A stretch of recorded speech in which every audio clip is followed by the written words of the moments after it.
warahmatullahi wabarakatuh.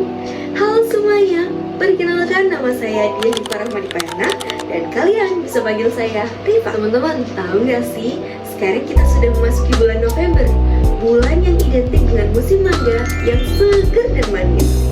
Teman-teman ada yang suka buah mangga nggak ya? Atau kalau nggak suka, teman-teman ada yang suka buah anggur? Atau teman-teman ada yang suka buah mangga dan anggur? Tahu nggak sih teman-teman, di Indonesia, khususnya di wilayah Jawa Timur, terdapat satu kota kecil yang dijuluki sebagai kota mangga dan anggur. Kota tersebut adalah kota Probolinggo. Nah, teman-teman penasaran nggak ya sama asal-usul dan sejarah dari kota ini?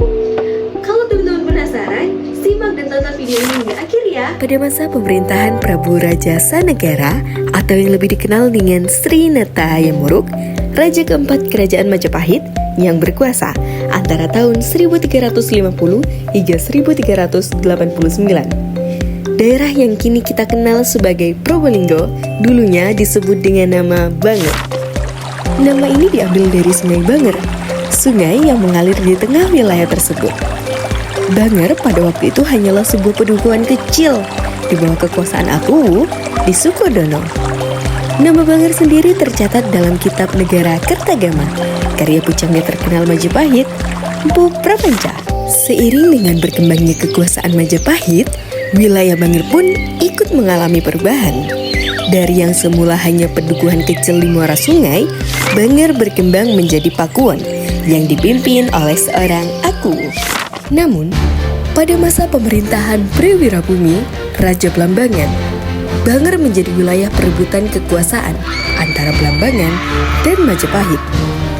Disinilah terjadi perang Parekrek, perang saudara antara Prewirabumi dan Prabu Wikramawardhana. Memasuki masa pemerintahan VOC, setelah Belanda menaklukkan Mataram, terjadi perjanjian pada tahun 1743 yang memaksa Sunan Pakubuwono II menyerahkan seluruh wilayah di sebelah timur Pasuruan, termasuk Banger, kepada VOC. 3 tahun kemudian, pada 1746, VOC mengangkat Kiai Jojololono sebagai bupati pertama di Banger dengan gelar Tumenggung. Ia memimpin dari pusat pemerintahan di desa yang kini desa tersebut kita kenal dengan nama Desa Kebonsari Kulon.